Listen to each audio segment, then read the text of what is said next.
الذين اصطفى ما بعد أعوذ بالله من الشيطان الرجيم بسم الله الرحمن الرحيم قل إن كنتم تحبون الله فاتبعوني يحببكم الله وقال رسول الله صلى الله عليه وسلم من أحبني فقد أطاعني ومن أطاعني كان معي في الجنة أو كما قال عليه الصلاة والسلام فصيح يا إلهي كل صعب بحرمة سيد الأبرار سيدي يا رب صل وسلم دائما أبدا على حبيبك خير الخلق كلهم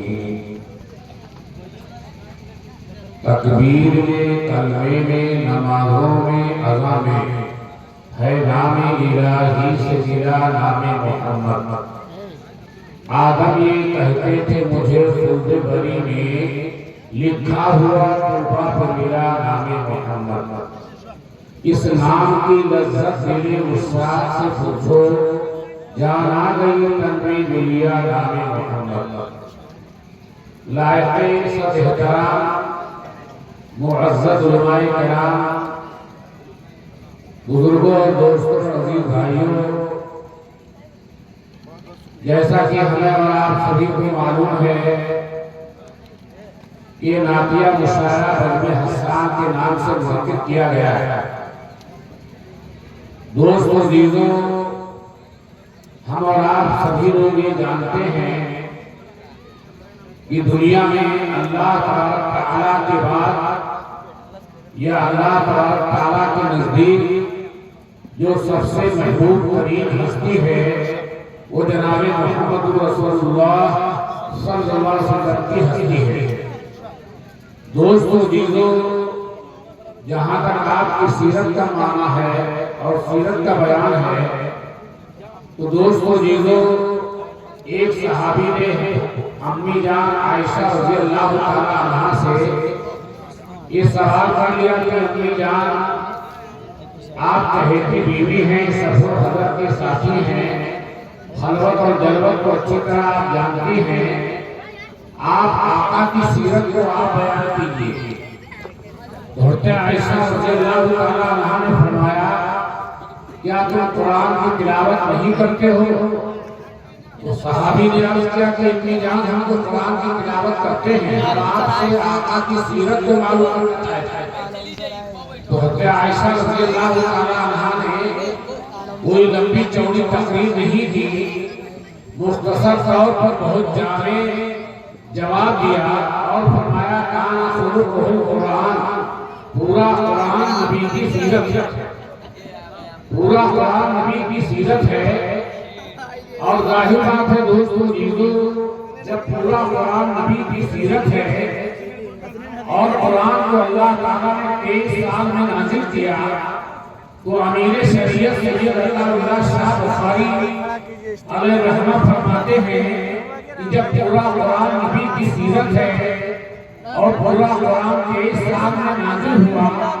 تو جب اللہ تعالیٰ اپنے نبی کی سیرت کو بیان کرنے پر آیا تو 23 سال کا عرصہ لگ گیا تو دنیا میں کوئی بڑا سے بڑا خطیب اور بڑا سے بڑا مفسر اور بڑا سے بڑا محدث اور بڑا سے بڑا شاعر آقا کی سیرت کو بیان کیسے کر سکتا ہے اگر میرے منہ بھی مل جائے تو آقا کی سیرت کو کما حق بیان نہیں کیا جا سکتا یہی وجہ ہے کہ حضور پاک علیہ السلام کی سیرت کو بیان کرنے کے لیے لوگوں نے تحریر اور تصنیف اور تعریف اور اپنے اشعار کے انداز میں آقا کی سیرت کو بیان کیا لیکن آخرکار میں یہ کہہ کے دوست و عزیزوں اپنی معذرت پیش کر لی کہ نہ حسنس غائب غارت نہ سادی راست سفر پایا اے میرے آقا آپ کے حسن کی کوئی انتہا نہیں اور نہ سادی کو اس بات کی طاقت ہے کہ آپ کے حسن کو بیان کیا جا سکے آپ غور کریں دوست و عزیزوں دنیا میں جن لوگوں نے کس طرح دیکھا انہوں نے آقا کے حسن کو بیان کیا ابو ہریرہ رضی اللہ تعالیٰ عنہ نے جس طرح دیکھا انہوں نے اس طرح بیان کیا خلفائے راشدین نے جس طرح دیکھا وہ انہوں نے اپنے آقا کا حسن بیان کیا، لیکن آقا کے حسن کی انتہا بات کسی کی رسائی ہو ہی نہیں سکتی دوستو۔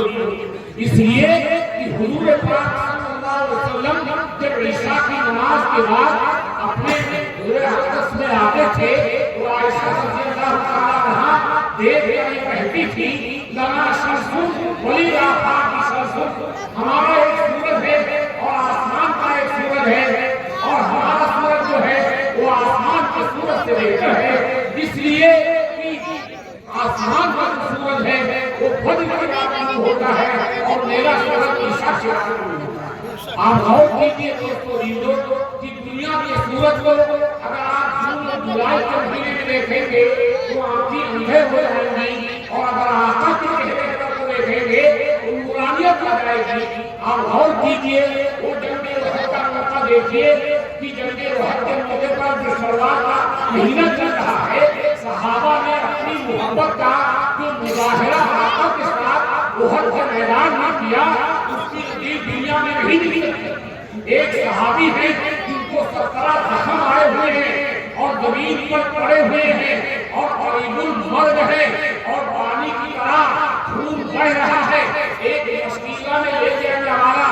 صحابی کو دیکھتے ہیں، اشارہ کرتے ہیں، وہ مشکیزہ والا صحابی آ کے بیٹھ جاتا ہے، کہا مشکیزہ رکھ دے، تو صحابی مشکیزے والے نے کہا آپ کو پانی پلاؤں؟ کہنے لگے پانی نہیں چاہیے۔ کہا آپ کو دودھ پلاؤں؟ کہا دودھ نہیں چاہیے۔ کہا آپ کا علاج کروں اور ہم بھٹی کروں؟ کہنے لگے مجھے علاج نہیں چاہیے۔ تو مشکیزہ والا صحابی رونے لگا کہ آپ کا آخری وقت ہے، آپ نے مجھ کو بلایا ہے، آخر آپ کو کیا چاہیے؟ نہ دودھ چاہیے، نہ علاج چاہیے، نہ پانی چاہیے، آپ کو کیا چاہیے؟ اتنا بڑا بڑا بیٹھا ہے، علماء بیٹھے ہیں، بھائی لوگ بیٹھے ہیں، شورا حضرات بیٹھے ہیں، سب کی اپنی اپنی چاہتا ہے، کوئی مال کا حریص ہے اس کو مال چاہیے، کوئی لباس کا حریص ہے اس کو لباس چاہیے، کوئی حویلی کا حریص ہے اس کو حویلی چاہیے، اور کوئی زیور کی حریص ہے ان کو زیور چاہیے۔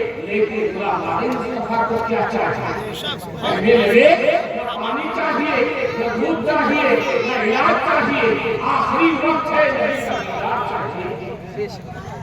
آخری وقت ہے نبی کا دیدار چاہیے۔ نہ باپ کو یاد کیا، نہ عزت احباب کو یاد کیا، نہ دوست احباب کو یاد کیا، کسی کو نہیں یاد کیا، کہا آخری وقت ہے، میں یہ چاہتا ہوں کہ آخری وقت ہے نبی کا دیدار۔ اے مشکیزہ والے، مشکیزہ رکھ دے،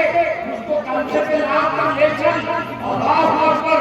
اسی لیے مسیح احمد گنگوہی سے جب پوچھا گیا حضرت قیامت کے میدان میں اللہ آپ سے راضی ہو جائے اور یہ کہے رشید مانگو، کیا مانگتے ہو؟ کیا آپ مانگیں گے؟ کہنے لگے میں حور و غلامہ کی طرح آپ کا درخواست کروں گا، میں جنت کے محلات کی درخواست کروں گا، میں یہ کہوں گا اے میرے اللہ جو تیرے نبی کی محبت صحابہ کے دلوں میں تھی اس کا کوئی ذرہ ہم کو بھی نصیب کیا۔ پہلے کندھے پہ یاد کالے چل، انہوں نے کندھے پہ یاد لیا اور وہ پہاڑ پر چڑھنے لگے۔ کہتے ہیں وہ پہاڑ پر جب چڑھے تو آقا ایک پتھر کی چٹان پر نصیب فرما تھے، آپ کے پیر لٹکے ہوئے تھے۔ جب دور سے دیکھا آقا کے چہرے کو، وہ زخمی صحابی کہتا ہے خود دوبارہ نے کہا رب تعالیٰ کا قسم میں کامیاب ہو گیا۔ اے کندھے پہ آقا لے آنے والے مجھ کو اتار دے، میں ایسے جسد کی جانوں گا۔ دوستو چیزوں ایسے جسد کی جانے لگے۔ آقا کے پہلے مبارک کو انہوں نے اپنے ساتھ سے مس کیا اور اس دیر کے بعد ان کی جان جانے آخری کے ہو گئی، نکل جائے دم کے نیچے، یہی دل کی حسرت، یہی رائے تیری معراج کی تو لوح و قلم تک پہنچا اور میری معراج کی میں تیرے قدم تک پہنچا۔ دنیا میں جب سے دنیا قائم ہے اور آقا کی تشریف آوری ہوئی اس وقت سے لے کر آج تک دوستو عزیزو آقا کی سیرت کو، آقا کے حسن کو، آقا کی تقویٰ کو، آقا کی صداقت کو بیان کرتے کرتے لوگ دنیا سے جا چکے، آخر میں معذرت پیش کر دی۔ ایک عرب کا شاعر ہے، ایک عرب کا شاعر ہے ہمارے ساتھ ابراہیم حبیبی صاحب تشریف فرما ہے، جن کا دل اس کے رسول سے سرشار ہے، ہم سب دعا کرتے ہیں کہ ہمارے جسم کے رگ و ریشے میں اس کے رسول سرایت کر جائے اور جہاں جائے دیکھ کر یہ کہہ دے کہ نبی کا غلام ہے۔ جیسے خالد صدیق صاحب علیہ الرحمٰن نے نام کہی ہے، آخر نے کہا کہ جو بہتر شخص ہونے ساتھی فرشتے سب پکان اٹھے محمد کے غلاموں کے غلام نبی کا سچا غلام ہے۔ تو عربی شاعر اس نے آقا کی سیرت پر اس نے قلم اٹھایا، جب قلم اٹھایا تھا آقا کی سیرت پر اور آقا کی راہ پر اور آقا کی مرتبہ پر اور آقا کی نبوت پر اور آقا کی رسالت پر اس کی 30 سال کی تھی، ایک حریت جوان تھا اور دوست عزیزوں جب اختتام پر پہنچا تو اس کی عمر 70 سال کی ہو رہی تھی، 70 سال کی ہو رہی تھی اور دوست عزیزوں اپنے کاغذات اپنے قلم اس نے میز پر رکھ دیا اور تصورات کی دنیا میں آقا کو ثابت کیا کہ اے میرے آقا 40 سال کا عرصہ گزر گیا، میری بصارت کمزور ہو گئی، میرے دعا کمزور ہو گئے، میرا دماغ کمزور ہو گیا، میری ذہن کمزور ہو گئی اور 40 سال کا عرصہ ہوا، سب کچھ میں نے آپ کے بارے میں لکھا، لیکن آپ سے میں معذرت پیش کرتا ہوں ہاتھ جوڑ کر کہ آقا آپ کے سیرت کو گواہ ہو بیان نہیں کر سکتا۔ اس نے علی نے جو آخر میں شعر کہا ہے اس کا ترجمہ کیا ہے، فقیہ ہے ذکر رسا، فقیہ ہے ذکر رسا مدح باقی ہے، قلم ہے ہاتھ لاتا مدح باقی ہے، تمام ہوا مدح باقی ہے، تمام عمر لکھا مدح باقی ہے۔ اے میرے آقا، اے میرے آقا، پوری زندگی گزر گئی آپ کا مدح نہیں کرتا۔ شیخ سعدی نے اپنی معذرت کو پیش کیا، نہ دامن خدا میں میں نہیں جانتا کیا کروں اور میں چاہوں گا اس کی آپ زیادہ آگے، اس لیے دوست عزیزوں آپ حضرات بڑے سکون کے ساتھ بڑے اطمینان کے ساتھ بیٹھے اور یہ واقعہ بچھایا ہے، بزم حسان ہے۔ دنیا میں بہت سے شعراء نے آقا کی تعریف کی ہے، لیکن حضرت حسان رضی اللہ تعالیٰ عنہ جن کے نام سے بزم حسان سجائی گئی ہے، آقا تشریف فرما ہے، آقا تشریف فرما ہے، وہ بھی بیٹھے ہوئے ہیں اور یہ حسان ہیں جن کے بارے میں آقا نے کہا ایدک اللہ بالروح القدس، اللہ تعالیٰ تیری تعریف جبرائیل کے ذریعے کی، جبرائیل کے ذریعے یہ سارے رسول ہیں آقا تشریف فرما ہے اور کہتے ہیں آپ سے زیادہ حسین دنیا میں کسی نے نہیں دیکھا، میرے پیرے مرشد حضرت مولانا پیر فقیر بن سردار احمد حسنی رحمہ اللہ ان کی قبر پر ملا اور وہ کہنے لگے پورے دنیا کی شورا اپنی طرف اپنا کلام اپنی طرف، لیکن جو حسان نے کہہ دیا اللہ اکبر، یہ کہنے لگے وہ حسان آپ سے زیادہ حسین میری آنکھ نے کبھی نہیں دیکھا۔ بعد میں صبح ہوا لگا کہ ہماری آنکھ نے نہیں دیکھا،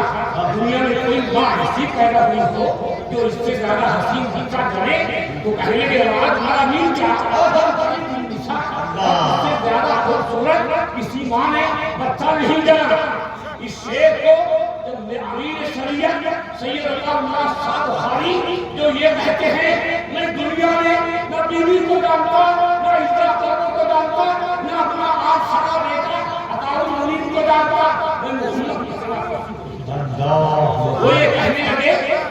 کہ اگر میں اس وقت موجود ہوتا تو ہر کے حسان سے ہاتھ جوڑ کر کرنے کے لیے جاتا اور میں یہ کہتا حضرت آپ یہ کہتے ہیں کہ آپ سے زیادہ حسین میری آنکھ نے کبھی نہیں دیکھا، آپ یہ کہیے کہ دنیا میں کسی آنکھ نے نہیں دیکھی اور اس کے بعد کہنے لگے خلق اللہ بارمان کوئی ہے نہیں، اے میرے آقا کھڑا ہے آنکھ پیدا کیے ہوئے قرآن نامہ کا خلق کا کما کا شاہ آپ ایسے پیدا کیے جس سے آنکھ دنیا میں کسی کو اللہ پیدا کرتا ہے تو یہ نہیں کہتا میں آپ کی آنکھ کیسے بناؤں، آپ کی زبان کیسے بناؤں، آپ کی آنکھ کیسے بناؤں، آپ کا سر کیسے بناؤں، آپ کی آواز کیسے بناؤں، لیکن حسان تصورات کی دنیا میں وجدان کی دنیا میرے آقا اللہ نے آپ سے پوچھا ہوگا میرے آقا کیسے آپ کی زبان کو کیسے بناؤں آپ کی آنکھ کو کیسے بناؤں اس لیے دوستوں جیزوں دنیا میں بہت سے لوگ آئے اور بہت بہت آقا کی شان میں شان کا ہے دوستوں جیزوں میرے حضرت شیخ الہند ہمیں رحمہ فرماتے ہیں اے جنت میں نے مانا ضرور ہے میرے جیسا آپ کو جنت میرے دل میں حضور رہتے ہیں اللہ تعالیٰ رحمان میں کہنے زیادہ عمل کی توفیق عطا فرمائے واہ